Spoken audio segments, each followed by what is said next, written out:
Audiobook Academy Biography presents Donald Trump. Property tycoon and former star of Real Housewives of Beverly Hills. The 45th President of the United States is Donald Trump. On January 20, 2017, Donald Trump became the 45th President of the United States. Previously, he was a real estate tycoon and a previous star of a reality television show. After the Grand Hyatt New York debuted in 1980, he became the most well-known developer in the city. The Apprentice, a smash NBC reality show that debuted in 2004, made Trump a star. In 2015, Trump shifted his focus to politics and launched his bid for the Republican nomination for President of the United States. On July 19, 2016, Donald Trump officially entered the race for the Republican presidential nomination. On November 8, 2016, he defeated Democratic nominee Hillary Clinton to become the 45th President of the United States. Joe Biden, a former vice president, defeated Trump in the 2016 election. Childhood and education. His parents moved to Queens, where he was born on June 14, 1946, as a little boy. He was a boisterous, self-assured kid. Real estate booms following World War II boosted Trump's fortunes throughout this time period. Mainline Protestantism has long been Trump's religious identity. Trump's parents enrolled him in the New York Military Academy when he was 13 years old in the hopes that the regimentation of the school would help him focus his energies in a constructive direction. When he graduated from the academy in 1964, he was a great athlete and student leader, having excelled both socially and academically. In 1964, Donald Trump enrolled at Fordham University. Graduated from Wharton School of Finance in 1968 with an economics degree from the University of Pennsylvania 2 years later. Trump worked summers in his father's real estate company while still in college. As a result of these deferments, he also received a one-year medical deferment after graduating from college. The relationship between parents and children. Father. Mr. Trump's father was a real estate developer and builder in New York City's Queens, Staten Island, and Brooklyn neighborhoods who specialized in affordable housing. Mother. Mary McLeod, Trump's mother, arrived in the United States in 1929 at the age of 17 from Tong, Scotland. In 1936, she tied the knot with Fred Trump. At the time, Jamaica, Queens, was a popular destination for Western European immigrants. Mary rose to the status of New York socialite and philanthropist as her family's fortune expanded. Mary passed away in 2000, a year after Fred. Siblings. Trump is the fourth child in a family of 5 children. Mary Ann Trump Berry served as a senior judge on the United States Court of Appeals for the Third Circuit before stepping down after her brother was elected president. Fred Trump Jr. briefly worked for his father before becoming a pilot. He died in 1981 at the age of 43 after a long battle with alcoholism, which prompted Donald to declare that he never drinks or takes drugs. "He had a profound impact on my life, because you never know where you're going to end up," Trump said. Elizabeth Trump Grau is a retired banker and the wife of film producer, Mr. James Grau. Robert Trump, Donald's younger brother, worked for the family business for much of his career. He died at the age of 71 in 2020. Wives. Melania Trump. As of right now, Trump is married to a woman 23 years his junior, former Slovenian model Melania Trump, née Naus. The pair wed in a grandiose ceremony in January 2005, which was well reported. Former President Bill and First Lady Hillary Clinton were 2 of the numerous high-profile guests at the wedding. Ivana Trump. A New York fashion model who had been an alternate on the Czech Olympic ski team in 1972, Ivana Trump, née Zelníčková Winkelmeyer, became his first wife in 1977. For her work on the Plaza and the Commodore, she was promoted to vice president in charge of design at Trump Organization. Donald Trump Jr., Ivanka Trump, and Eric Trump were all born to the couple. Their divorce, which was extensively publicized, was finally formalized in 1992. Marla Maples. With Marla Maples, an actress he'd known for some time and who already had one child with him, Trump married his second wife in 1993 and they had their first child together, Tiffany. Trump and Maples' divorce was finalized in June 1999 after Trump filed for divorce in 1997. Maples received $2 million as part of a prenuptial agreement. Children. Trump has a family of 6. In addition to Donald Trump Jr., Ivanka Trump, and Eric Trump, he and his first wife, Ivana Trump, had 3 children together. Tiffany Trump was born in 1993 to Trump and his second wife, Marla Maples. Baron William Trump, Trump's eldest son, was born to current wife Melania Trump in March 2006. The Trump Organization has 2 executive vice presidents in Donald Jr. and Eric Trump. While their father is president, they have taken over the family business. Ivanka Trump, the president's daughter, served as the company's executive vice president. As an unpaid assistant to the president, she stepped away from her father's business and her own fashion label. Jared Kushner, her spouse, is also a top Trump advisor. Properties and businesses owned by Donald Trump. Trump followed in his father's footsteps and entered the family company of real estate development.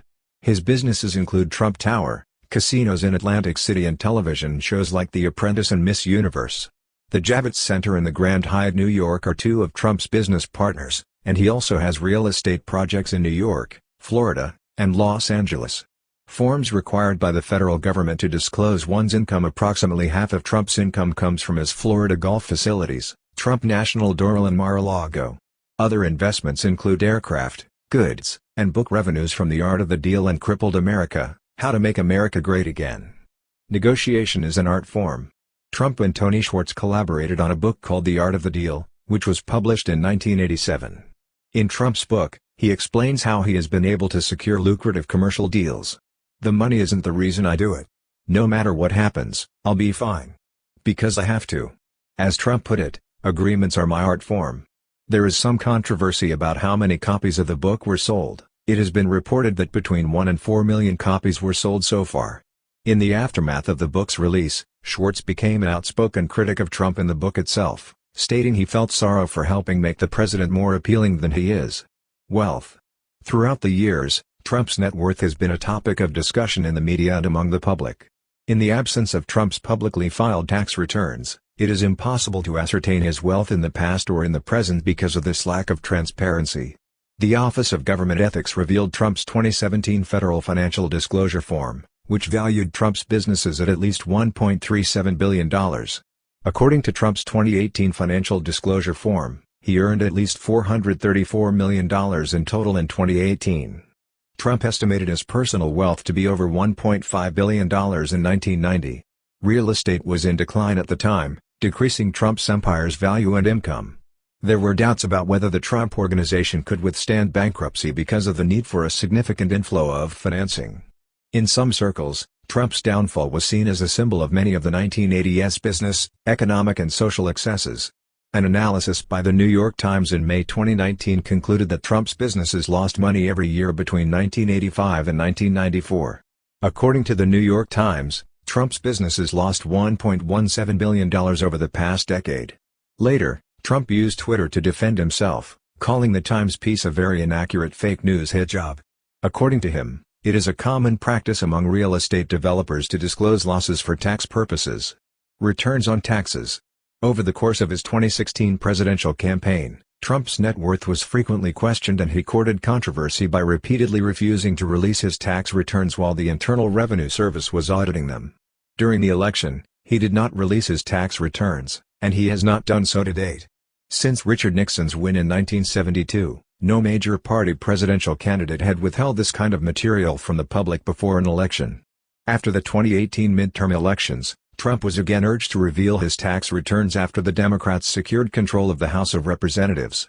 House Ways and Means Committee Chairman Richard Neal requested 6 years' worth of President Trump's personal and company tax returns from the Internal Revenue Service in April 2019. It was denied by Treasury Secretary Steve Mnuchin and Neal's subsequent subpoena. Earlier this year, the New York State Assembly passed legislation allowing tax officials to provide the heads of the House Ways and Means, Senate Finance, and Joint Committee on Taxation with the President's state returns for defined and legitimate legislative purposes. Being based in New York City, the Trump Organization expected the state returns to contain much of the same data as the President's federal ones. Manhattan District Attorney Cyrus Vance Jr. requested Trump's personal and company tax returns dating back to 2011, sparking a legal challenge from the President, who is currently in the midst of an impeachment investigation. Despite Trump's lawsuit being dismissed by a federal judge in Manhattan in October, the Second Circuit U.S. Circuit Court of Appeals decided to postpone enforcement of the subpoena while the appeals court considers its claims. When Trump tried to quash another subpoena issued by the House Committee on Oversight and Reform, the same appeals court ruled against him. A year after agreeing to hear arguments on whether the president can prevent congressional committees and Manhattan's district attorney from receiving his financial information, in December of 2019, the Supreme Court heard oral arguments on the issue. For 2016 and 2017, Trump paid just $750 in federal income taxes, according to the New York Times, which also noted that Trump had paid no federal income taxes in 10 of the previous 15 years. On the heels of the Times revelation, a lawyer for the Trump Organization said that most, if not all, of the facts appear to be incorrect. Investigations and lawsuits. Prosecution for violation of Fair Housing Act.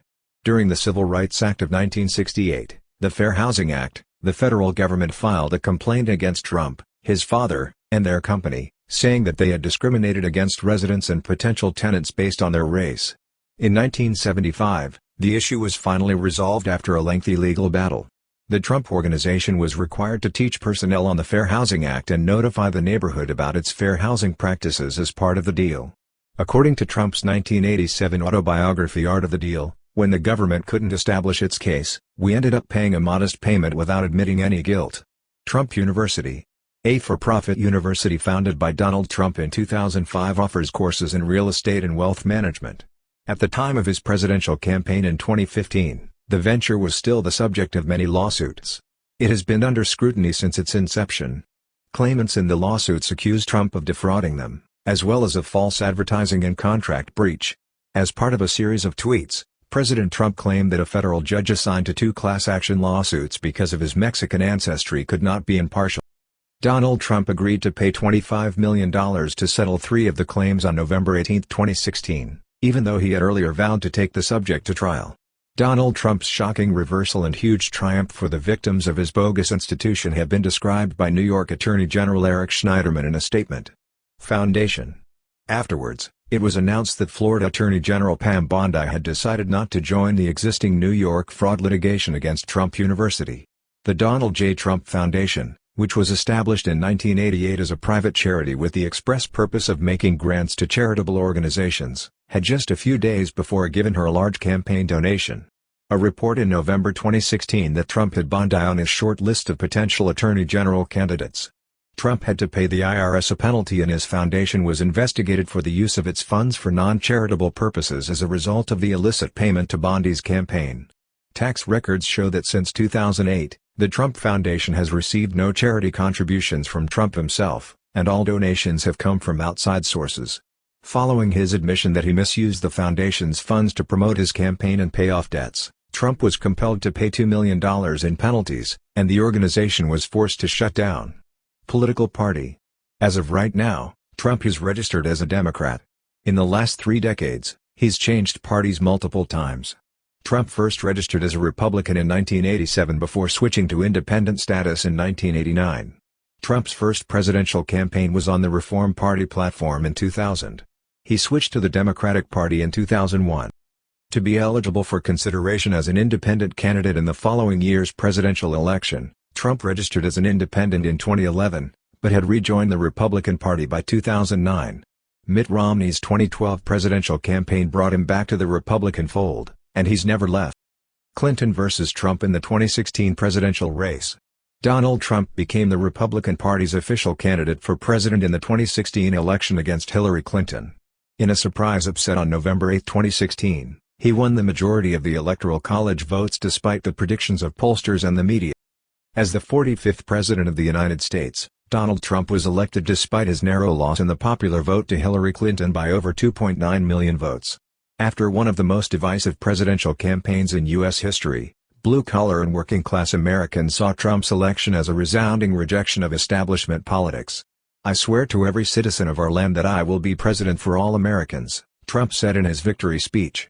He had this to say about his admirers: "Ours was not a campaign but rather a magnificent and great movement, made up of millions of hard-working men and women who love their country and want a better, brighter future for themselves and for their families. I have maintained from the beginning." Platforms for political campaigns. On July 21, 2016, during the Republican National Convention in Cleveland, Trump received the Republican nomination for president. For example, he talked on dealing with domestic abuse, the economy, foreign policy issues including immigration and terrorism, as well as the appointment of Supreme Court justices in his speech. It was he who made the following statement about illegal immigration: "We are going to create an incredible border wall to halt illegal immigration, violent gangs, and drugs from entering our communities." Other promises included lower taxes and regulations, repealing Obamacare, also known as the Affordable Care Act, defending the Second Amendment right to bear arms, and rebuilding our depleted military, which he said he would require our neighboring countries to pay their due share. Inauguration. John Roberts, the Chief Justice of the United States, administered Trump's oath of office on January 20, 2017. Trump took the oath of office while holding the same Bible that Abraham Lincoln used in his inauguration, as well as the one his mother gave him when he graduated from Sunday school in 1955 at the Presbyterian Church where his family was active. According to Trump's inaugural address on January 20, the American people will come first in his administration, which was a populist message. When he said, "It doesn't really matter whose party has control of our government, but whether or not we have a democratically elected administration." January 20, 2017, will be remembered as the day the people regained control of this country. Many of America's population were living in poverty, and the school system was inefficient. He also described the prevalence of drug and gang violence. "There is no more violence in the United States," he insisted. Hundreds of thousands of people took to the streets across the United States and around the world on the first day of Donald Trump's presidency. Women from all across the country came out to protest Trump's views on everything from immigration to environmental preservation at the Women's March on Washington. The first 100 days, January 20, 2017, to April 29, 2017, were the first 100 days of Trump's presidency. To fulfill campaign promises and roll back Obama-era programs and regulations, Trump issued a flurry of executive orders in the first few days of his presidency, several of which followed immediately after each other. Trump's first Supreme Court nomination, steps toward building a wall on the Mexican border, a travel ban for several Muslim-majority countries, the first moves to dismantle the Affordable Care Act, and the U.S. withdrawal from the Paris Climate Agreement were all implemented during Trump's first 100 days in office. In addition, Trump signed orders to establish a federal hiring freeze, withdraw from the Trans-Pacific Partnership, and reinstate the Mexico City policy that prohibits federal funding of non-governmental groups abroad that promote or perform abortions, among other actions. After the financial crisis of 2008, the Obama administration and Congress passed the Dodd-Frank Act, which was designed by the administration and signed into law by Congress. For members of his government, he proposed for a lifelong ban on foreign lobbying and a 5-year ban on all other lobbyings. The president's budget proposal was unveiled on March 16, 2017. His intentions for increased military, veterans affairs, and national security spending, including the construction of a wall along the Mexican border, were highlighted in the budget. Several government agencies saw their funding drastically reduced, including the Environmental Protection Agency, the State Department, the National Endowment for the Arts, the National Endowment for the Humanities, and the Corporation for Public Broadcasting, as well as the Community Development Block Grant Program, which funds Meals on Wheels programs across the country. However, these cuts proved to be unpopular, and most of this funding was reinstated. Trump's Supreme Court candidates, Neil Gorsuch, Brett Kavanaugh, and Amy Coney Barrett are all Supreme Court nominees under Trump. Neil Gorsuch. Gorsuch was nominated to the Supreme Court by President Trump on January 31, 2017.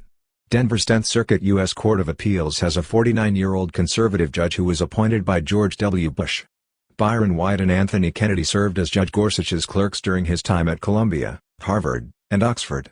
It came after Merrick Garland was denied a confirmation hearing by Senate Republicans to replace Antonin Scalia, who died in office. Gorsuch's legal thinking was viewed as close to Scalia's, therefore conservatives were pleased with the appointment. "It was the single most crucial issue for millions of voters when they voted for Trump," he said. "When I say anything, I mean it." Neil Gorsuch has been nominated to the Supreme Court, fulfilling another promise I made to the American people. Senate Judiciary Committee hearings concluded in March, and the Senate gathered on April 6 to vote on Gorsuch's confirmation. The first successful political filibuster of a Supreme Court nominee was achieved when Democrats generally stood fast to deny the 60 votes required to move forward with the appointment. With the nuclear option, Republicans retaliated by lowering the threshold for moving Supreme Court candidates from 60 votes to 50 votes. Supreme Court Justice Antonin Gorsuch was sworn in as the 113th Justice on April 7. Brett Kavanaugh. Following the retirement of Justice Kennedy, Trump nominated Kavanaugh on July 9 of last year. The appointment of a textualist and originalist in the style of Scalia continued the Supreme Court's rightward tilt. Democrats vowed to resist Kavanaugh's confirmation, and allegations of sexual assault nearly destroyed the process. That October, he was confirmed by a narrow margin. Amy Coney Barrett. As a replacement for Ruth Bader Ginsburg following her death, President Trump has nominated conservative Judge Barrett from the U.S. Court of Appeals for the 7th Circuit. Climate change. Trump referred to climate change as a hoax during the 2016 presidential race. Eventually, he changed his mind and said, "I don't think it's a hoax, I think there's probably a difference."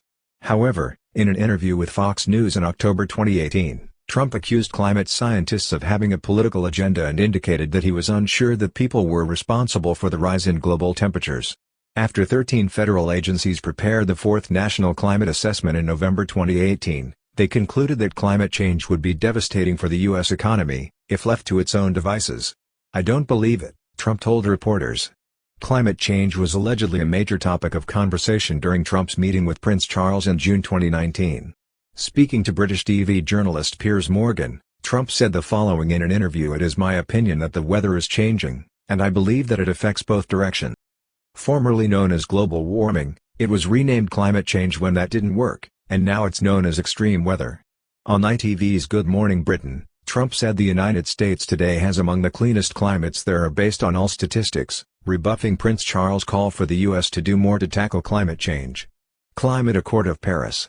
Withdrawal from the 2015 Paris Climate Agreement, which President Obama had signed together with 195 other countries' leaders, was announced by Trump on June 1, 2017. To combat climate change over the next century, the agreement mandates that all participating nations decrease greenhouse gas emissions and allocate funding for alternative energy research and development. Only Syria and Nicaragua had previously rejected the agreement before Trump's move. However, months later, Nicaragua signed on to the Paris Agreement. Extraction of oil. Keystone XL and Dakota Access pipelines were restarted by Trump as soon as he was inaugurated into the White House. Following protests by environmental and Native American groups, President Obama put a halt to the pipelines. Before he left office in December 2016, Trump had sold his shares in Energy Transfer Partners, the firm in charge of building the Dakota Access Pipeline. President Trump's campaign manager Kelsey Warren is CEO of Energy Transfer Partners, which raises questions about conflict of interest. Coal mining is the extraction of coal. Amidst a crowd of coal miners, President Trump signed an executive order titled Energy Independence on March 28, 2017, ordering the EPA to roll back Obama's Clean Power Plan, reduce climate and carbon emissions regulations, and rescind a moratorium on coal mining on federally owned land in the United States. Act to save endangered species. According to a Trump administration announcement made in August 2019, the Endangered Species Act would be completely rewritten. This included modifications to legislation that provided the government more leeway in evaluating whether a species should be preserved on the basis of climate change and economic costs. Medications. Waive, defer, provide exemptions from, or delay portions of the Affordable Care Act were one of Trump's first executive actions in office. A plan to repeal and replace the Affordable Care Act, ACA, was unveiled by House Republicans on March 7, 2017, led by Speaker Paul Ryan, ACA. Speaker Ryan and President Trump suffered a huge legislative blow when the contentious package was dropped because it lacked the support of enough Republican senators. Republican health care reform was brought to the House of Representatives for a vote on May 4, 2017, and passed by a narrow margin of 217 to 213. It was the Senate's responsibility now. It didn't take conservative senators like Ted Cruz long to say they couldn't support the measure because of its inability to drop premiums sufficiently, while Democrats like Susan Collins expressed alarm about the bill's drastic Medicaid reductions shortly after it was introduced on June 22. Senator Mitch McConnell postponed a scheduled vote on the bill on June 27. By a vote of 3-1, the third skinny repeal bill failed in the Senate on July 28. Senators Lindsey Graham of South Carolina and Plan Cassidy of Louisiana introduced a new bill in September to dismantle the Affordable Care Act. But on September 26, Senate Republicans indicated that the present plan will not go because they lacked the necessary votes to proceed. "We are disappointed with some so-called Republicans," Trump said. As of October 12, 2017, President Trump signed an executive order that could effectively undermine the Affordable Care Act, ACA, without Congress's consent by increasing health insurance products, mostly through associations of small firms and more short-term medical coverage. In addition, he stated that he would do away with government-subsidized health insurance. They're called cost-sharing reduction payments, and they're estimated to cost $9 billion in 2018 and $100 billion over the next decade since they cut the deductibles for low-income Americans. Mandatory birth control. The Obama government's Affordable Care Act mandated that insurers offer birth control as a preventive care at no cost and without co-payments. This was stated by the Trump administration on October 6, 2017. Several conservative and religious organizations have been suing to overturn the mandate for many years. According to the Trump administration, any company that refuses to fund contraceptive services on the basis of sincerely held religious beliefs or moral convictions will be excused from the mandate. This is consistent with Trump's promises as a candidate to protect religious groups from being targeted by the federal government because of their religious views. Critics argued that the move might affect hundreds of thousands of women and that access to affordable contraception offered under the mandate reduces unplanned births and saves lives. Abortion. Abortion would be prohibited under all circumstances except those of rape, incest, or a grave threat to the life of the mother. His nominations of conservative Supreme Court Judges Gorsuch and Kavanaugh have been touted by him as a factor in making abortion laws more restricted in some states. Pro-choice to anti-abortion was Trump's position on abortion before he became a presidential candidate in 1999. Some type of punishment for women who have abortions was something he supported in 2016, but later claimed that he only advocated punishment for abortion practitioners, not for those who had them. President Trump became the first sitting president to address the annual March for Life demonstration in Washington, D.C., in January 2020. After his administration threatened to stop federal funds to California over a mandate that the state's health insurance plans cover abortion. Tax proposal. On April 26, 2017, President Trump released a one-page description of his tax plan that will fundamentally alter the tax system. 3 tax bands of 10%, 25%, and 35% were proposed as part of the concept. It was not specified in the first sketch which income levels would be included in these groups. The plan also called for lowering the corporation tax rate from 35% to 15%, eliminating the alternative minimum tax and estate tax, and making the process of filing tax returns more efficient and streamlined. The idea does not take into account the impact of tax cuts on the government budget and debt. A comprehensive tax reform plan was enacted by the Senate on December 2, 2017, Trump's first big legislative triumph as president. Critics slammed the law for massive last-minute rewrites, with furious Democrats posting photographs of pages with crossed-out text and scribbling packed into the margins. Other provisions included a 20% corporation tax cut, a doubling of personal deductions, and an end to Obamacare mandate in the Senate version. As a result, detractors accused the bill of attempting to help the pro-life movement by allowing unborn children to be nominated as beneficiaries of college savings accounts. Senate Republicans argued that the plan would cost $1.5 trillion over a decade, even though the CBO estimated that it would. Biggest tax bill and tax cuts in history just passed in the Senate, Trump tweeted after it was passed. Final passage is now in the hands of these Republican greats. Thank you to the Republican members of the House and Senate for your dedication and hard work. The final tax bill passed both chambers of Congress on December 20. Trump vowed to torpedo a $1.3 trillion spending plan with a last-minute veto after party struggles over a spending bill in early 2018, which led in a brief government shutdown and temporary solutions. He signed the package into law on March 23, just hours before another government shutdown was set to begin, despite his reported displeasure that it did not fully fund his long-promised Mexican border wall. Human rights concerning transgenders. A federal anti-discrimination legislation was overturned by the Trump administration on February 22, 2017, allowing states and school districts to interpret it in a way that discriminates against transgender pupils. A blacklisting rule that required government contractors to reveal violations of federal labor, wage and workplace safety rules was repealed by Trump on March 27, 2017, under the Congressional Review Act. Towards the end of the year, President Trump tweeted that transgender persons would be banned from serving in the military. Transgender persons with a history or diagnosis of gender dysphoria, individuals who the policies state may require substantial medical treatment, including medications and surgery, are disqualified from military service except under certain limited circumstances. The official policies stated in March of the following year. While the Supreme Court ruled in favor of the ban's implementation in January 2019, lower courts were given the opportunity to present additional arguments. Gun control. Since entering office, Trump has sworn to defend the Second Amendment and the right to bear arms.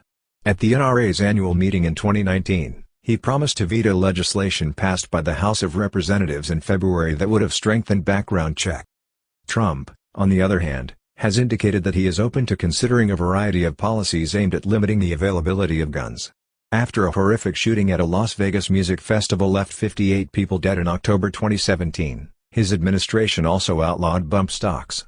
On February 14, 2018, a gunman opened fire at Marjory Stoneman Douglas High School in Parkland, Florida, killing 17 students and 6 teachers before turning the weapon on himself. With his executive order prohibiting bump stocks, he signaled his willingness to look at a variety of measures, such as tighter background checks and an increase in the minimum age to purchase weapons. His support for arming teachers, which was backed by the National Rifle Association, prompted criticism from many in the field. Even as public fury began to wane, the president remained committed to the issue. In a televised February 28 discussion with lawmakers, Obama pushed for legislation that would expand background checks to gun shows and internet purchases, secure schools, and ban sales for some young adults. "Pat Toomey is afraid of the NRA," he said at one point, and at another he proposed that authorities should remove guns from mentally ill or other possibly dangerous people without first going to court. He said, "I like to have the firearms out early. Take the guns first, then proceed through the proper channels of law enforcement." GOP legislators and the National Rifle Association, NRA, were apparently shocked by his positions, which had previously been assumed to be strong endorsements from the president by both groups. Soon after Trump's plan to raise the age restriction was scrapped, he shifted his focus to arming teachers. The Virginia Beach Municipal Center shooting in June of 2019 left 12 people dead, prompting Trump to say he would consider about a ban on gun silencers. After 2 months of back-to-back mass shootings in El Paso, Texas, and Dayton, Ohio, the president considered attaching increased background checks to immigration reform legislation. Mexico and Trump. Border wall. In order to build a border wall with Mexico, Trump signed an executive order. As president, Donald Trump indicated that the first building of a border wall would be funded by U.S. taxpayer cash, but that Mexico would reimburse the U.S. 100% in a plan to be worked out, which may include an import fee on Mexican goods. Enrique P. Nieto, Mexico's president, canceled a planned meeting with President Trump because of the new administration's insistence on a border wall. President Enrique Peña Nieto said in a video address that Mexico does not believe in walls. "In the past, I've made it clear that Mexico would not foot the bill for any border wall." Trump declared in April 2018 that he would employ American troops to strengthen border security because of the terrible, unsafe laws that left the country vulnerable after the funding for the wall failed to materialize from either Mexico or Congress. As a result of this proclamation, National Guard troops were sent to the U.S.-Mexico border on the following day. Troops would assist federal law enforcement agents, including Customs and Border Patrol, and federal immigration authorities would direct activities, according to the Department of Homeland Security. Shortly before the newly elected Democratic majority was poised to assume control of the House in December 2018, Trump declared he would not sign a bill to fund the government unless Congress committed $5.7 billion for the construction of Trump's long-promised border wall with Mexico. It took a record 35 days for all sides to agree to another try at a solution after the Democrats resisted his demands. With just 1 day to go, Congress cleared a $333 billion budget measure that included $1.375 billion for 55 miles of steel post fencing on February 14, 2019, 1 day before the deadline. Declaring an emergency just 1 day after signaling his intent to sign the bill, President Trump followed through with his threat to divert $3.6 billion in military construction funds to fund the border wall. In response, a group of 16 states filed a lawsuit challenging Trump's authority to overrule Congress on this matter. According to a complaint, the president has used the pretense of a created crisis of illegal immigration to proclaim a national emergency and transfer government funds earmarked for drug interdiction, military construction, and law enforcement activities toward erecting a border wall. 12 Republican senators joined Democrats in voting for a motion to revoke the national emergency declaration on March 14, following House action in late February. The following day, Trump issued his first veto of the administration, calling the resolution a vote against reality, and he did so immediately. In late July 2019, the Supreme Court overruled an appeal judgment and ordered that the Trump administration could begin utilizing Pentagon money for construction during the ongoing dispute over the matter. Border separation guidelines. The Trump administration began enforcing a zero-tolerance policy in 2018 to prosecute anyone found to have crossed the border illegally as part of efforts to shut the United States border with Mexico. Children were held apart from their parents since they were not authorized to be detained alongside their parents in immigration courts. Almost 2,000 children were taken from their parents over a 6-week period that ended in May 2018, which sparked a public outcry, worsened by images of wailing toddlers in cages. At first, Trump tried to shift responsibility for the crisis by claiming that it was the fault of his predecessors and political rivals. With their awful and cruel legislative plan, he tweeted, "The Democrats are driving the split of families at the border." On June 20, President Trump signed an executive order requiring the Department of Homeland Security to keep families together, in response to the bad headlines. "I didn't appreciate the sight or the sensation of families being split," he added, adding that zero tolerance for people who enter our country illegally and a permanent solution to the situation remain crucial. Meanwhile, the Department of Homeland Security resurrected the catch-and-release system that was meant to be eliminated under the zero-tolerance policy. Travel. Extreme vetting to keep radical Islamic terrorists out of the United States of America was included in a contentious executive order signed by President Trump on January 27, 2017. Detentions of refugees and immigrants from 7 Muslim-majority countries began immediately after President Trump signed an executive order. Iraq, Syria, Iran, Sudan, Somalia, and Yemen were all included in the 90-day ban on immigrants, while refugees were halted for 120 days and Syrian refugees were banned indefinitely. According to Trump, Christian refugees will be given preferential treatment in the U.S. immigration system, according to an interview with CBN. On March 6, 2017, Trump signed a revised executive order, imposing a 90-day travel restriction on citizens of Sudan, Syria, Iran, Libya, Somalia, and Yemen, all of which are majority Muslim nations. The original presidential order covered Iraq, but it was later withdrawn. Affected travelers include those from the 6 nations named in the order, who have green cards or valid visas at signing of the order. As originally ordered, religious minorities would not receive preferential treatment, and the original restriction on Syrian migrants had been reduced from an infinite period to a maximum of 120 days. An executive order issued by Hawaii's Derek Watson on March 15 was temporarily blocked from going into effect because the executive order did not prove that it would protect the country from terrorism and because it was issued with an intention to disfavor a particular religion, in spite of its stated, religiously neutral purpose. Watson's ruling stated that the executive order did not prove that a ban would protect the country from terrorism. "This is an unprecedented court overreach, according to many people's opinions," Trump said at a rally in Nashville in response to the verdict. The following day, Judge Theodore D. Chwang of Maryland stopped the prohibition, and the 4th Circuit Court of Appeals in Richmond, Virginia, and the 9th Circuit Court of Appeals in Washington, D.C., both blocked it in subsequent months. Nonetheless, on June 26, 2017, the Supreme Court ruled in favor of Trump's immigration ban for foreign nationals without a bona fide tie with any person or entity in the United States, enabling the ban to go into force. The court agreed to hear the case's oral arguments in October, but it was expected that the matter would be moot by then because of the administration's 90 to 120-day deadline for doing its reviews. On September 24, 2017, President Trump issued a fresh presidential proclamation that prohibits most nationals of 7 nations from entering the United States. Iran, Libya, Syria, Yemen, and Somalia were all on the first list, while Chad, North Korea, and a few Venezuelans made the cut this time around, certain government officials and their families. A few minor changes weren't enough to appease opponents, who maintained that the directive was still excessively pro-Islamic. Anthony D. Romero, the executive director of the American Civil Liberties Union, said Trump's addition of North Korea and a few government officials from Venezuela doesn't hide the fundamental fact that the administration's order is still a Muslim ban. The Supreme Court postponed a hearing on an appeal of the initial travel restriction on October 10.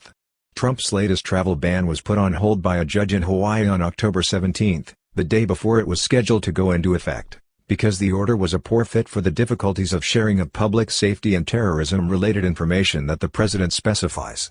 Despite the ongoing legal challenges, the Supreme Court permitted the third iteration of the Trump administration's travel ban to take effect on December 4, 2017. According to the rulings of the court, the appeals court should decide on the legality of the prohibition as soon as they could. As a result of the verdict, the administration was able to fully implement its new limits on travel from 8 countries, 6 of which are Muslim-majority countries. In addition to Venezuelans and some Iranians and Libyans who would be prevented from emigrating to the United States, those from Iran, Libya, Syria, Yemen, Somalia, Chad, and North Korea would also be barred from working, studying, or vacationing in the country. The president's travel restriction was upheld by the Supreme Court on June 26, 2018, in a 5-4 decision. Justice John Roberts wrote for the majority that Trump has executive authority to make national security determinations concerning immigration, regardless of his earlier views about Islam. Justice Sonia Sotomayor drew comparisons to the detention of Japanese Americans during World War II in Korematsu v. United States in her dissent. Rule of public charge. The Trump administration proposed a new policy in August 2019 aimed at weeding out immigrants who may require government aid. The public charge rule strengthens standards for legal immigrants wishing to become permanent residents by focusing on variables such as education, assets, resources, and financial position for those who are dependent on Medicaid, food stamps, and other programs. North Korea and Trump. Economic sanctions and nuclear weapons.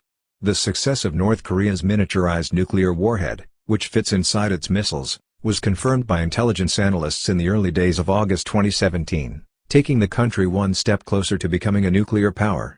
North Korea's state news agency announced at the same time that they were considering the operational strategy to target Guam with medium to long-range strategic ballistic missiles. U.S. scientists believe North Korea has 60 nuclear weapons and that the country will soon be ready to launch an intercontinental ballistic missile capable of striking the U.S. If the threats continue, we'll react with fire and fury, Trump said in response to North Korea's threats. President Trump praised Kim Jong-un's 15 statement that he would watch a little more the foolish and dumb conduct of the Yankees, which the North Korean leader called a very intelligent and well-reasoned decision. Despite this, North Korea warned on August 20 that the United States was risking an uncontrollable phase of a nuclear war if it carried out military drills with South Korea, which the United States had agreed to. On the 28th of August, North Korea fired a missile over Japan, striking the island nation. After that, Trump said that all alternatives were on the table. President Trump referred to North Korea's leader Kim Jong-un as rocketman and vowed to totally destroy the country if it endangered the United States or its allies during a speech at the United Nations General Assembly on September 19. North Korea threatened to take down U.S. planes even if they weren't in its airspace, calling Trump's words a declaration of war 2 days later, and 3 days later, Trump increased American economic sanctions. Rex Tillerson announced a week later that the United States and North Korea were in direct conversation and seeking a non-militarized path forward. According to CIA Director Mike Pompeo, North Korea is nearing the final stage of development, and the United States must respond accordingly. There was growing anxiety among some foreign policy experts that the United States and North Korea could go to war. Kim Jong meeting Zuns with the United States. To follow up on Pyeongchang's 2018 Winter Olympics display of national unity, North Korea's officials have shown a willingness in reopening lines of contact with the United States. Trump jumped at the chance to meet with Kim and announced that he was ready to do so. On June 12, 2018, President Trump and North Korean leader Kim Jong-un met for the first time at the Capella Resort in Singapore. It began with a private meeting between the two and their interpreters before expanding the meeting to include such high-ranking officials as Pompeo, John Bolton, and John Kelly. As a result, the leaders signed a joint statement in front of an audience that watched on television, in which Trump's security guarantees for North Korea and Kim reaffirmed his firm and unshakable commitment to complete denuclearization. In spite of the fact that this was just the beginning of a lengthy diplomatic process, the president projected that denuclearization on the Korean peninsula would begin quite rapidly. "What took place today, we're incredibly proud of," Trump declared. A new era in U.S. ties with North Korea and the Korean peninsula is dawning, according to Secretary of State John Kerry. During a second summit in Hanoi, Vietnam, on February 27, 2019, President Trump and North Korean leader Kim Jong-un discussed denuclearization. Trump said to his rival, "I believe you will be a terrific leader for your country. And I eagerly anticipate both participating in and witnessing its unfolding." North Korea reportedly requested sanctions be eased in exchange for dismantling its primary nuclear site, but not other components of its weapons program, leading to a sudden conclusion to negotiations on the second day. The president said, "Sometimes you have to walk," before noting that the negotiations had ended on a positive note. When Trump met with Kim Jong-un for casual talks at the demilitarized zone between the two countries on the Korean peninsula on June 30, 2019, he became the first sitting U.S. president to step foot in North Korea. Later, Trump claimed that he and Kim had agreed to assign negotiators to resume negotiations on disarmament. Trump and Russia. Hacking in the 2016 U.S. election. At every turn, Trump fiercely refuted charges that he was in any way connected to Russian President Vladimir Putin or the hacking of the Democratic National Committee. The CIA, FBI, and NSA concluded in a report released in January 2017 that Russian President Vladimir Putin had authorized a campaign to influence the 2016 U.S. presidential election. In order to erode public confidence in the American democratic process, as well as to disparage and impair Secretary Clinton's electability and presidential prospects, Russia set out to do just that. Further, "We believe that Putin and the Russian government have a clear preference for President-elect Trump," The assessment stated. Trump had previously expressed doubts about Russian meddling in the intelligence community's conclusion before to its release. President-elect Trump was informed about Russia's participation in the election during his first press conference as president-elect, held on January 11. He refused to criticize Russia again in subsequent remarks, noting that he believed Putin's denials on more than one occasion. The Trump administration officially confirmed the allegations in March 2018 by announcing sanctions against 19 Russians for their meddling in the 2016 presidential election and cyber attacks. The announcement was made by Treasury Secretary Steven Mnuchin, and the president remained silent on the topic. Deputy Attorney General Rod Rosenstein announced fresh charges against 12 Russian intelligence agents accused of hacking the DNC in the Clinton campaign in July, just a few days before President Trump planned to meet with Vladimir Putin in Finland. Meeting with Putin. On July 16, 2018, President Trump will meet with Russian President Vladimir Putin for the first time in Helsinki, Finland. On the heels of Trump's NATO summit and the Justice Department's announcement that 12 Russian operatives had been indicted for allegedly meddling in the U.S. election, the two men met. In a joint press conference for the two leaders, Trump declined to blame his counterpart for election hacking. "It seems to me that we've all been naive." Vladimir Putin was extraordinarily strong and aggressive in his denial, he adding, "I think we're all to blame." Some prominent Republicans joined Democrats in questioning why the president was siding with Putin against his intelligence services in the United States. Even Trump buddy Newt Gingrich stepped in with strong words, tweeting, "It is the most fundamental blunder of his presidency and must be fixed, quickly." It wasn't long before Trump was back in the Oval Office, insisting that the Russians were not to blame and reiterating that he had on numerous occasions noted our intelligence findings that Russians attempted to interfere in our elections, though he again hinted that other parties may have been responsible for the alleged election interference. Trump's national security advisor, John Bolton, had been asked by Trump to invite Vladimir Putin to the White House in the fall, a development that surprised Director of National Intelligence Dan Coats. To ensure the investigation into Russian interference in the 2016 presidential election is completed, Bolton announced that he would postpone his invitation to Russian Foreign Minister Sergei Lavrov until then. Russia charges. Trump's administration declared in February 2019 that it was suspending the Intermediate-Range Nuclear Forces Treaty with Russia because of the Eastern powers' persistent breaches of the accord, despite Trump's outreach to Putin. Russia was given 180 days to comply with the conditions of the agreement before the United States completed its withdrawal from the treaty. Syria. On April 6, 2017, Trump ordered a military strike on a Syrian government airport, which he had previously tweeted his opposition to when Barack Obama was in power. Syria's President Bashar al-Assad had carried out a chemical attack on people, killing dozens of men, women, and children. The attack was launched from the Shayrat airbase, which was hit by 59 Tomahawk missiles fired by Navy destroyers. As part of the continuing civil conflict in Syria, it was the United States' first direct military strike against Syrian forces. Many more Syrians died in the rebel-held city of Douma after another chemical assault was discovered a year later.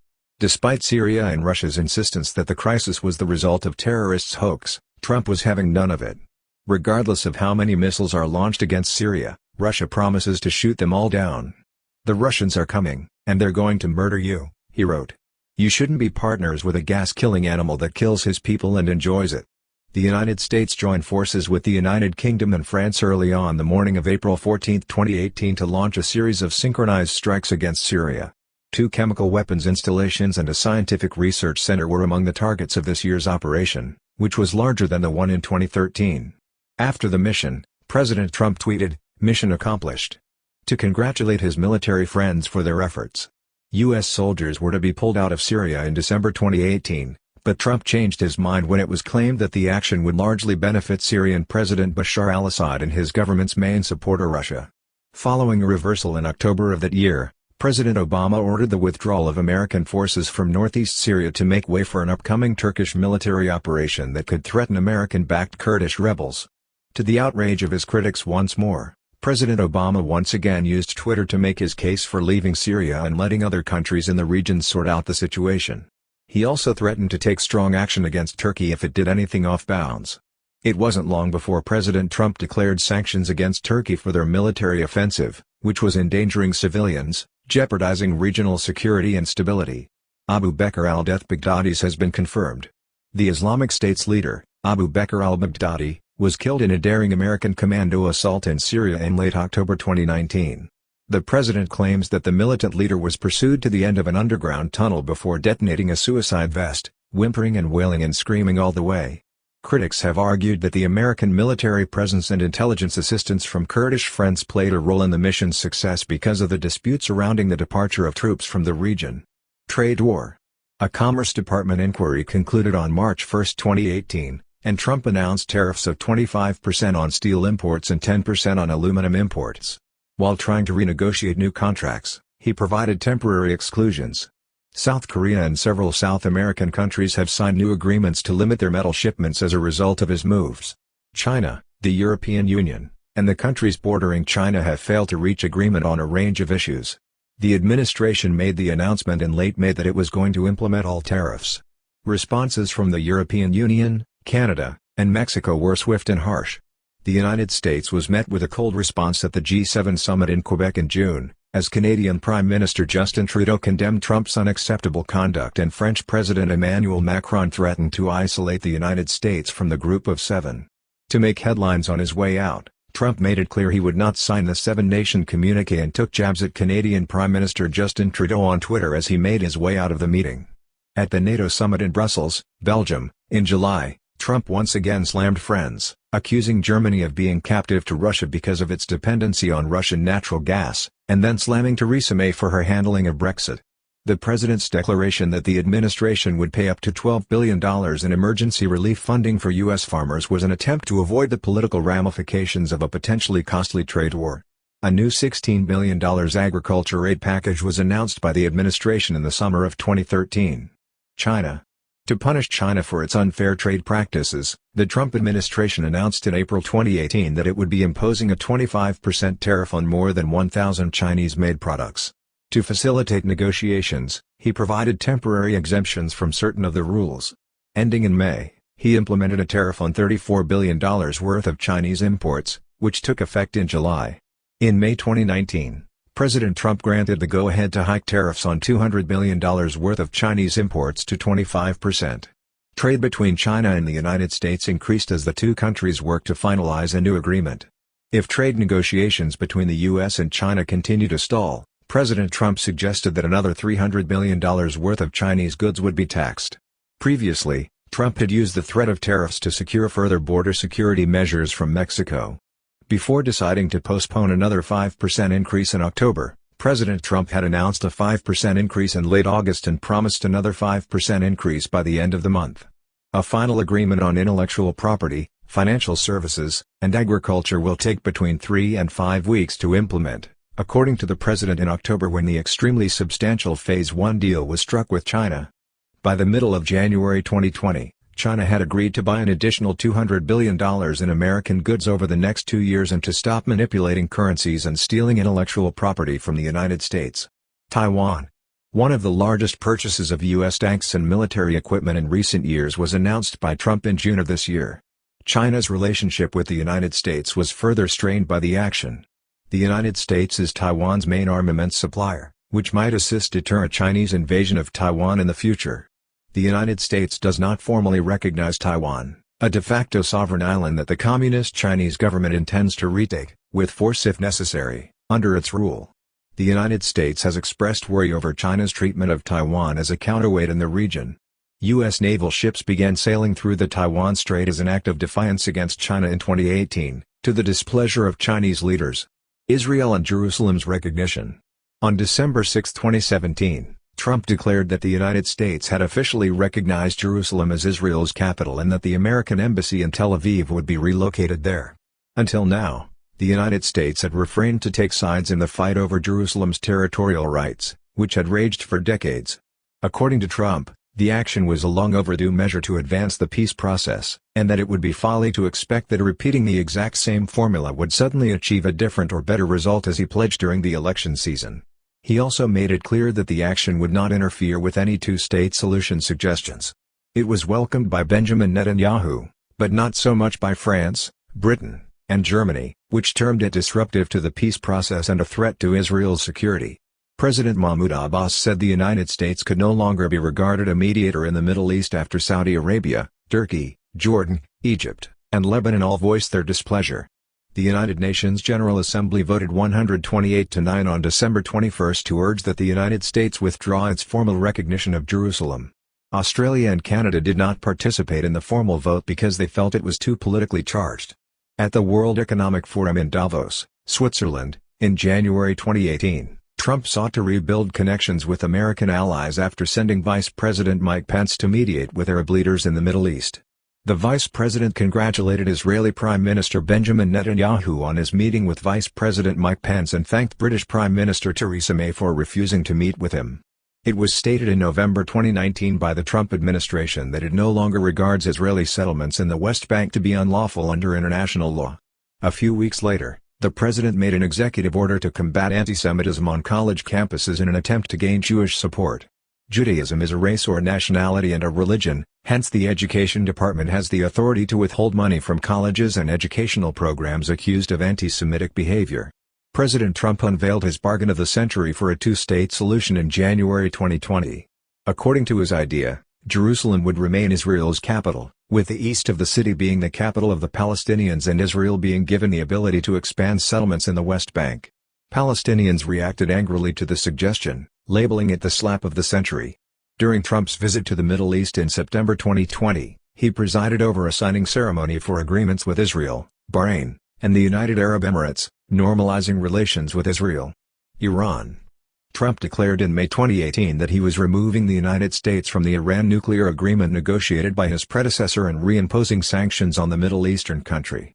A tepid response was received from Iran at first, but President Hassan Rouhani had tougher words in July, urging his American counterpart to not play with the lion's tail, because you will regret it eternally, emphasizing that war with Iran is the mother of all conflicts.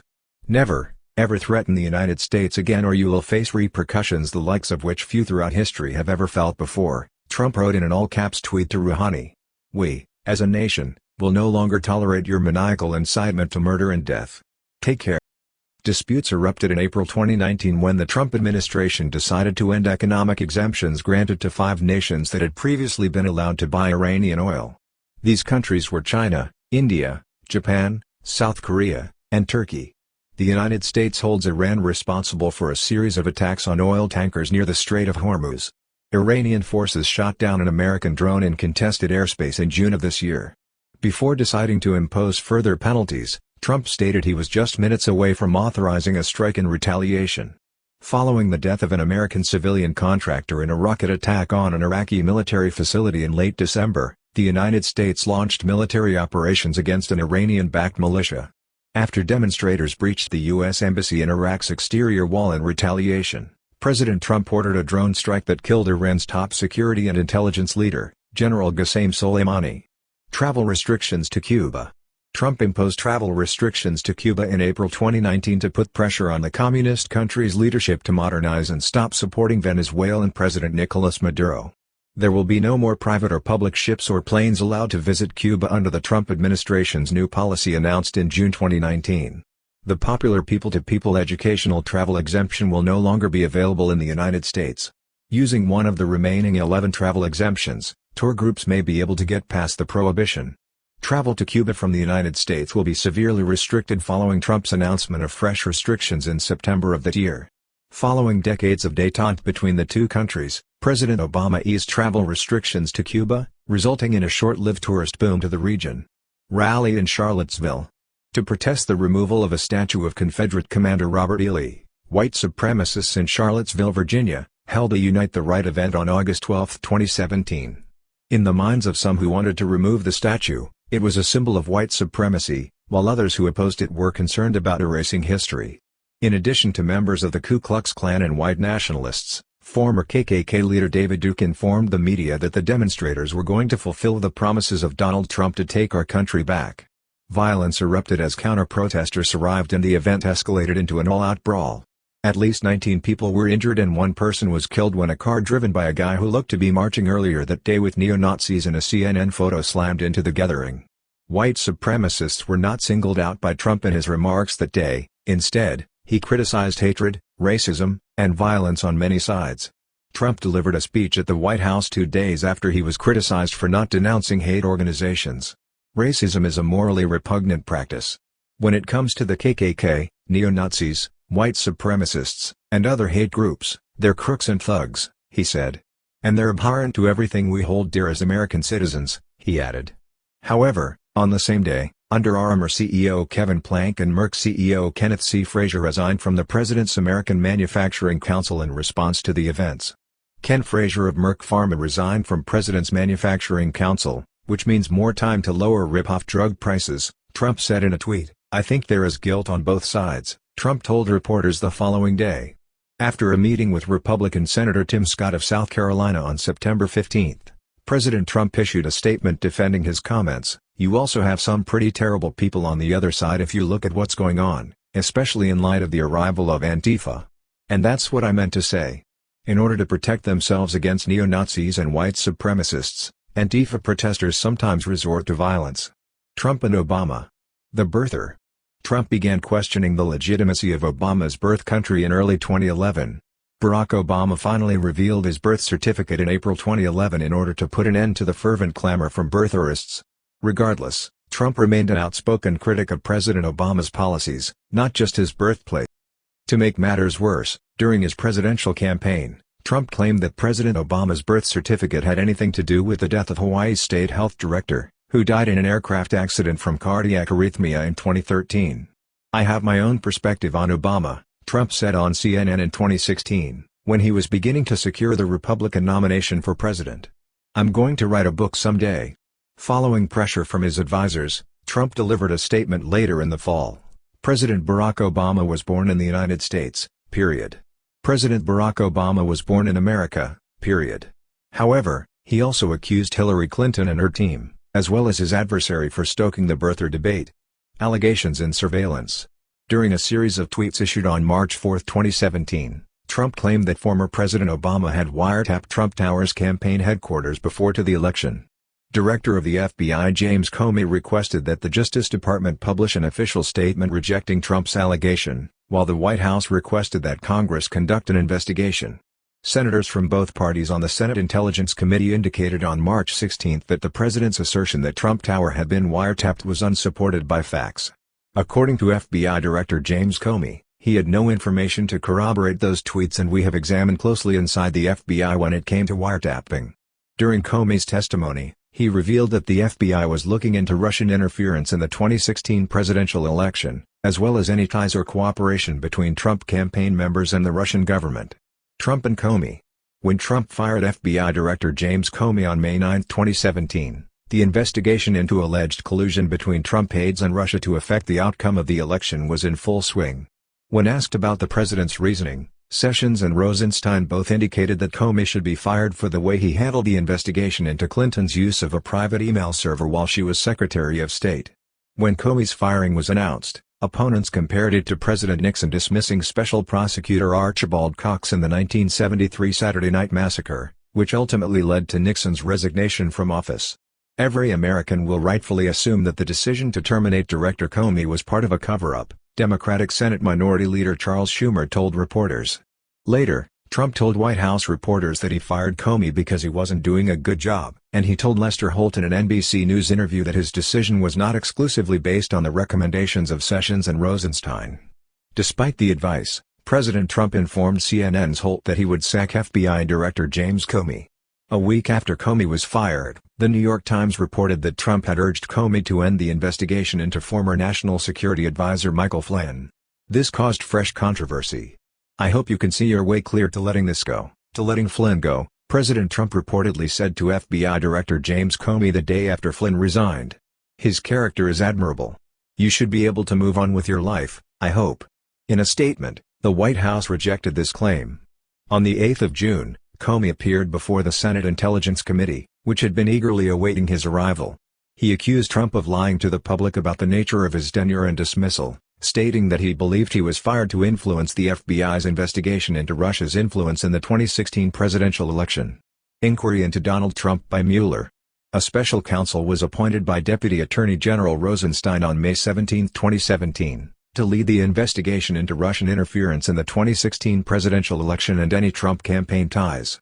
Attorney General Barr sent a letter to congressional leaders on March 24 summarizing the findings of Mueller's report, which he received 2 days earlier from special counsel Robert Mueller. However, He highlighted that the special counsel's language on obstruction of justice, although this report does not conclude that the president committed a crime, it also does not exonerate him.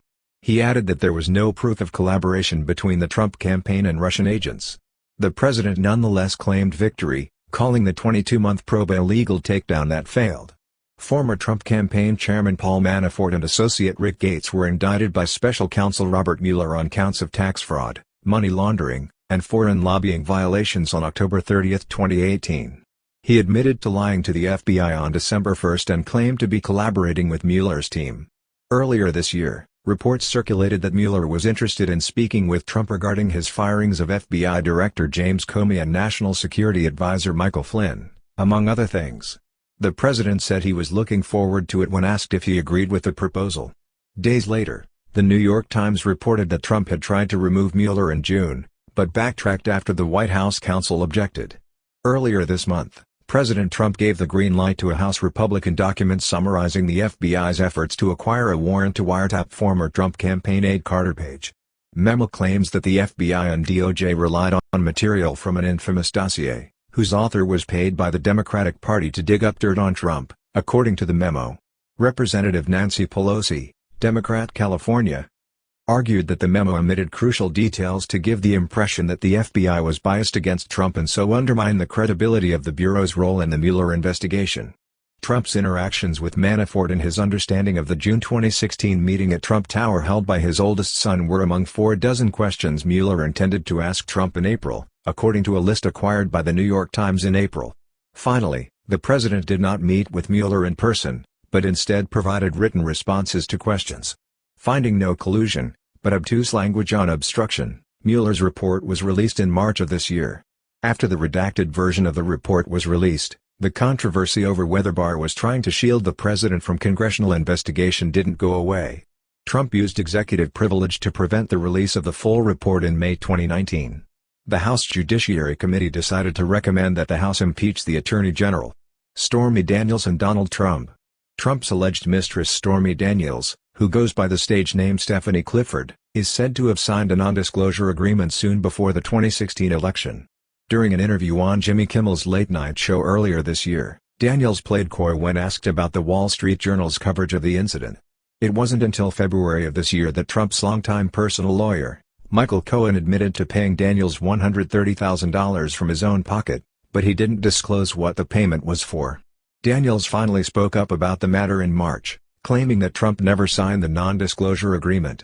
Last month, CBS News had an interview with Stormy Daniels in which she discussed her alleged affair with Trump at a meeting in a parking lot with an unknown man who advised her to keep the details of the affair a secret from the rest of the world. Karen McDougal, the former Playboy model who claimed to have fallen in love with Donald Trump during their time together, in an interview that aired soon after this item aired. It was on Air Force One in early April that the president made his first public comments on the topic and stated that he had no knowledge of the payment made to Daniels. Upon being questioned about Cohen's decision to spend $130,000 on what the White House deemed to be false claims, Trump answered, "You'll have to ask Michael, who is my attorney." It was later in the month that McDougal negotiated a settlement with American Media Incorporated, AMI, that gave her the freedom to speak out freely about her claimed affair with Donald Trump. Even though AMI's The National Enquirer signed a $150,000 contract with the model in 2016, it never reported on the situation. The revised arrangement permitted McDougal to keep the $150,000, but if she sold or licensed the tale to a new party, she would have to share the earnings. Daniels launched a defamation complaint against the president shortly thereafter, after he dismissed a composite sketch of a man who allegedly confronted her in a parking lot as a cons job. Donald Trump has been accused of falsely accusing her of lying and disobeying the law, leading to a claim of more than $75,000 in damages, in a lawsuit. Michael Cohen interrogation. The U.S. Attorney's Office for the Southern District of New York began an investigation into Trump's former personal lawyer, Michael Cohen, in July 2018. Trump was aware of the payments to AMI for the McDougal story for 2 years before he became president, according to a 2-year-old secret recording provided by Trump's former campaign manager. After accepting a bargain to admit to 8 felony charges, 2 of which he claimed were at the president's request to violate campaign regulations and issue hush money, the situation grew significantly in August. It was in December of that year that Trump's longtime personal lawyer was sentenced to 3 years in jail. During a live televised hearing in February of 2017, Cohen testified before the House Oversight Committee on a slew of Trump-related transgressions. And in addition to claiming to have proof that he was reimbursed by Trump for his payment to Stormy Daniels, he also claimed that his ex-boss knew about Trump Tower meeting with Russians and DNC email released by WikiLeaks in mid-2016. Inaugural Committee. Trump's inaugural committee was subpoenaed in February 2019 by the U.S. Attorney's Office in the Southern District of New York to provide a collection of documents, including bank accounts of committee members and the names of donors, vendors and contractors who participated in the inaugural festivities. The inquiry against Michael Cohen led to the formation of the committee. A conspiracy to defraud the United States, making false statements, and money laundering were all suspected by prosecutors. Sexual abuse and rape allegations. In all, 16 women have come forward to accuse Trump of sexual assault as of June of this year. Allegations against him are unfounded. E. Jean Carroll's sexual assault allegations. E. Jean Carroll, a New York writer, accused President Trump of sexually assaulting her at Bergdorf Goodman in 1996. Carroll claims Trump contacted her as she was leaving the building and requested her to assist him in purchasing a gift for a female acquaintance.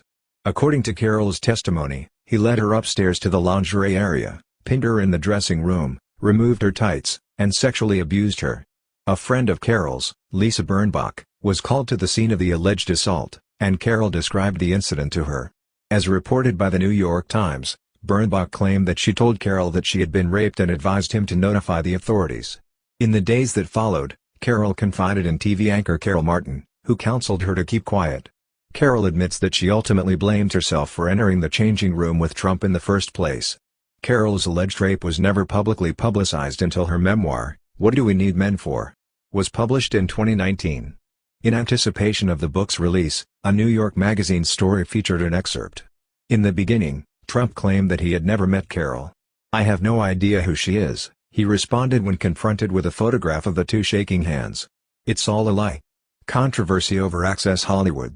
When Trump's 2005 recording of inappropriate behavior with married television personality Nancy O'Dell surfaced 2 days before the second presidential debate between Trump and Clinton, the Republican nominee found himself at the center of yet another scandal. An Access Hollywood interview with Billy Bush and soap opera actress Ariane Zucker was captured on tape in a 3-minute conversation between Trump and Bush, the show's co-anchor. "If I start kissing her, I'm going to need some Tic Tacs," Trump remarked in the recording, which was caught on a microphone that had not been turned off. "There is something about a gorgeous person that draws me to them, and I immediately start kissing them right away. It attracts like a magnet. Just give me a good smooch. I don't even have time to think about it. And if you're a celebrity, no one will stop you from doing it. You have the power to do everything you put your mind to." He also said that due to his celebrity status, he could grab ladies by their genitals. In response, Trump issued a statement saying, "This was locker room banter, a private conversation that took place many years ago. Bill Clinton has said far worse to me on the golf course, not even close. I apologize if anyone was offended. I've never said I'm a perfect person, nor pretended to be someone that I'm not," Trump said in a recorded apology on Facebook. "One of the many things I'm sorry for is the statements that appeared on this now deleted video from over a decade ago. This is not who I am, and anyone who knows me knows it. My apologies go out to everyone who was offended by what I said." Senators John McCain and Kelly Ayotte were among those who resigned their support for Trump in the early aftermath of Trump's inauguration. Speaker Ryan allegedly told his colleagues in the House that he would not support or campaign for the Republican candidate for president. Some Republican detractors, including former Secretary of State Condoleezza Rice, have urged for Trump to resign from the campaign. Defiant Trump tweeted that he will remain in the contest. Numerous women have come forward in the wake of the tape leak to discuss their previous encounters with Trump, stating that he had sexually attacked or harassed them because of the way they looked. Intimidation of Ukraine and complaints of whistleblowers. 1 week before to a phone call in which he asked Ukrainian President Volodymyr Zelensky to probe Joe Biden's son, Hunter Biden, Trump had ordered the withholding of roughly $400 million in military funding to Ukraine, The Washington Post reported in September 2019. Joseph Maguire's failure to report a whistleblower concern about Trump's communications with Ukraine to Congress was linked to this. Withholding military help from Zelensky as a way to pressure Zelensky into uncovering dirt on Biden's political rivals was not Trump's motive for addressing Joe and Hunter Biden, he said. Later, he reaffirmed his request on the Chinese government to probe the Bidens, saying that they should be examined. When Democrats in the House were trying to get the unnamed whistleblower to testify in October, There were reports of another person with first-hand knowledge of the claims detailed in the complaint.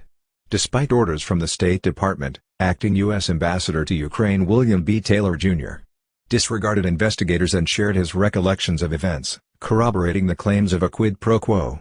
Trump's senior Ukraine expert on the National Security Council, Alexander Vindman, followed him and acknowledged that he was on the phone line with Zelensky and was concerned that the demand to probe the Bidens might endanger U.S.-Ukraine relations, according to a report. Acquittals and impeachments. Democrats, including 2020 presidential prospects Kamala Harris and Cory Booker, were advocating for impeachment proceedings by the time Robert Mueller's special counsel probe into Trump concluded in March 2019. After Mueller's press conference in May 2019, calls for impeachment intensified. Democrats will have to decide if Trump's actions should be scrutinized for possible impeachable offenses now that Mueller has declared he cannot clear the president of obstruction of justice but has declined to seek impeachment. However, neither Jerry Nadler, the chairman of the House Judiciary Committee, nor Nancy Pelosi, the Speaker of the House, supported the idea of impeachment proceedings. Al Green of Texas, a Democrat from Texas, introduced an impeachment resolution in July 2019 after the House voted to denounce Trump's tweets regarding 4 African-American congresswomen. The proposal was lost by a 332-95 margin, with most of his Democratic colleagues unwilling to take the risk. Trump's pressure on Ukraine's president to investigate Joe and Hunter Biden and the White House's attempt to cover up the whistleblower complaint sparked a dramatic shift in the political climate. Pelosi declared on September 24, 2019 that the House of Representatives would begin an impeachment investigation into President Trump. An impeachment resolution was passed into law on October 31 by the House of Representatives by a vote of 232 to 196 following a 5-week investigation and interview period. While Republicans were unanimously against, Democrats and the House's sole independent were all in favor of the bill. On November 13, when President Trump was meeting with Turkish President Recep Tayyip Erdogan, impeachment hearings began with testimony from Taylor and another State Department officer. Gordon Sondland, the U.S. ambassador to the European Union, testified the next week that Vice President Pence, Secretary of State Pompeo, and other high-ranking administration officials were aware of Trump's pressure campaign, which Sondland claimed was a clear case of quid pro quo. 2 articles of impeachment charging Trump with abuse of authority and obstructing Congress were announced by House Democrats on December 10, 2019. As soon as Congress reconvened 8 days later, it passed the 2 articles on Trump's impeachment virtually unanimously, making him the 3rd U.S. president to be impeached by the House, following Andrew Johnson in 1868 and Bill Clinton in 1998. With 7 House Democrat impeachment managers outlining their case against Trump's legal defense, the Senate trial began on January 21, 2020. When John Bolton's impending book claimed to uncover further proof of Trump's ties to Ukraine aid and political probes, he was a potential wild card. However, when the Senate decided against permitting new witnesses on January 31, his narrative became irrelevant. Senate votes along party lines to acquit Trump of both counts on February 5, 2020, bringing an end to the impeachment saga. Romney, now a senator from Utah, was the only Republican to convict on the allegation of abusing his position of trust in the Obama administration. Coronavirus. As soon as the impeachment attempt was defeated, Trump was faced with a new challenge, the arrival of the novel coronavirus from China. To combat the epidemic, the White House requested $2.5 billion in emergency funds. This was a reflection of President Obama's view that the threat was not very grave, but senators on both sides of the aisle believed that sum was too low. Vice President Pence will oversee the administration's response to the health disaster, President Trump declared on February 26, 2020, the same day that the U.S. registered its 60th confirmed coronavirus patient case. "We're all set for this," President Obama assured everyone. "There is still a very low risk to the American people." His assurances were not enough to keep things under control, as World Health Organization declared epidemic and major American sports organizations were forced to cancel their season. An emergency declaration for $50 billion in federal funds was made public by President Obama on March 13, the day after market prices dropped to their lowest level since 1987's Black Monday. For example, paid sick leave for some workers, financing for food assistance programs and increased unemployment benefits were all part of Trump's family's first Coronavirus Response Act that was signed into law on March 18. A $500 million government financing scheme was formed, and cash were provided to hospitals and private taxpayers. On March 27, he signed a $2 trillion relief bill into law. severely mismanaging and covering up the spread of coronavirus, the president said on April 14 when he declared that the WHO would no longer get money. As a precautionary measure during the pandemic, President Obama signed an executive order that froze the issuing of green cards for 60 days, with exception for medical personnel and the families of U.S. citizens. At times, Trump and Dr. Anthony Fauci, NIAID director, fought over Trump's desire to reopen the country as swiftly as possible, which Fauci viewed as an attempt to rein him in. Not an acceptable answer was Trump's response to Fauci's testimony before the Senate in May, after Fauci said that certain schools would not be ready for students to return in the autumn. He and Melania Trump both tested positive for COVID-19 on October 2, 2020, President Trump announced. Fatigued by his doctors, he was sent to Walter Reed National Military Medical Center later in the day. On October 5, he was discharged from the hospital. When son Barron was initially tested, he came back negative, but a second test came back positive weeks later. Executive order on social media. In May 2020, Trump came under fire for retweeting an allegation that former congressman turned MSNBC host Joe Scarborough had killed one of the staffers, a claim that Scarborough denies. It was at this point in time that Twitter included fact-checking links to two of the president's tweets after he claimed mail-in voting would result in rampant fraud. It was only after accusing the social media platform of interfering in the 2020 presidential election that Trump signed an executive order calling for new regulations under Section 230 of the Communications Decency Act of 1996, CDA, to remove statutory liability protections and cut federal funding for companies that engage in censorship or political conduct. Repeal and re-election. At the 20,000-seat Amway Center in Orlando, Florida, on June 18, 2019. President Trump opened his 2020 re-election campaign with one of his trademark rallies. Trump's fans were whipped into a frenzy by his attacks on the special counsel witch investigation and political opponents, and he promised a new slogan, "Keep America Great." In a firm tone, he said, "We're going to keep going. We're not going to give up. Our winning streak will continue unabated." Debates on the presidency with Joe Biden. Critics of President Trump's September 29, 2020, discussion with Vice President Joe Biden were quick to point out that the president frequently interrupted both Biden and the debate moderator, Chris Wallace. When it came to the nomination of a Supreme Court justice so close to Election Day, Trump had the upper hand, but he was chastised for his weak condemnation of the white nationalist movement and his personal attacks on Vice President Joe Biden's son. After Trump refused to participate in a virtual debate, town halls were organized for both candidates instead of a second debate slated for October 15. With microphones muffled to avoid interruptions during the final debate on October 22, a more restrained Trump claimed that the coronavirus was under control, defended his environmental record in connection with Kim Jong-un, and hailed his work on criminal justice reform. At the same time, he continued to disparage the Biden business connections as well as Joe Biden as having all talk and no action in dealing with the Obama administration. Defeat in the 2020 election. As the polls closed in on Election Day, President Trump appeared to be on solid ground as he secured the critical state of Florida and jumped out to a commanding lead in other battleground states. Biden's lead grew steadily as mail-in ballots accumulated, forcing President Obama to lash out and pursue lawsuits in Pennsylvania, Michigan, Nevada and Georgia to challenge the results of those states' elections. On November 7, 2020, 4 days after the election, Biden was declared the 46th president-elect after winning Pennsylvania, making Trump the first president since George H. W. Bush in 1992 to lose his re-election campaign. A following remark from Trump stated that this election is far from done, citing the current litigation as an example. When all 538 electors cast their votes on December 14, 2020, Vice President Biden will have won the presidential election over President Trump. Biden garnered 306 votes, while Trump obtained 232 votes. Despite the fact that his actions in several courts across the country were having no effect, the president persisted in trying to influence the election results. Find the almost 12,000 votes needed to overcome the Georgia deficit to Biden on January 2, 2021, he encouraged Georgia Secretary of State Brad Raffensperger. Trump also stepped up the pressure on Pence, as Senate President, to reject the votes of the contested states during the January 6, 2021, congressional certification of Biden's Electoral College win. The siege of the Capitol, the Twitter ban, and the second impeachment of President Obama. January 6 saw a gathering in which the president said, "I'm not going to give in," rallied his supporters, and urged them to march to the Capitol. At one point, as MPs were being evacuated, supporters rushed the Capitol and engaged in a standoff with police. "If you've been treated unfairly and unjustly for so long, These things and events happen, Trump wrote, adding, "Go home with love and in peace. Those who have been mistreated for so long should go home. It's a day you'll never forget."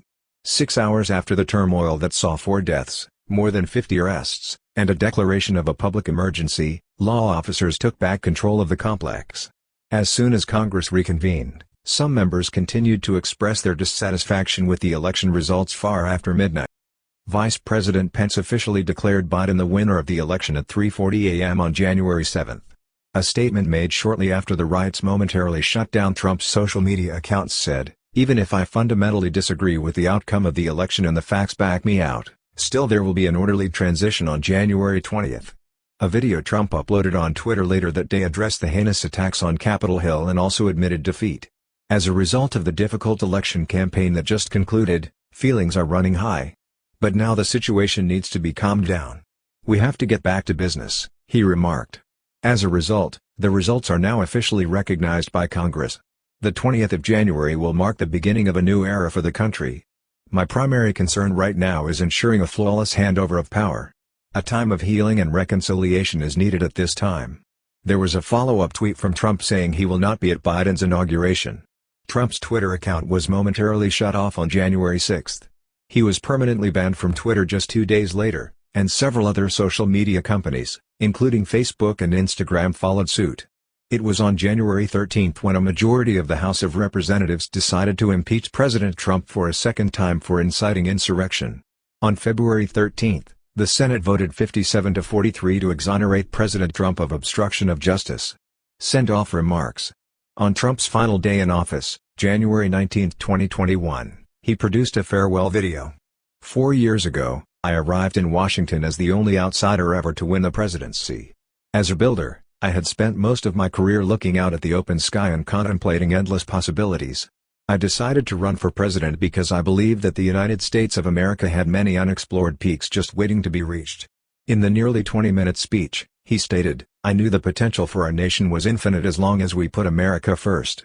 So I left my old life behind and entered into a very difficult area, but one that still has a lot of potential if done properly. I felt compelled to give back to the country that had given me so much." Thank you for listening in Audiobook Academy. Don't forget to subscribe and smash that like button for more content like this. See you in next video.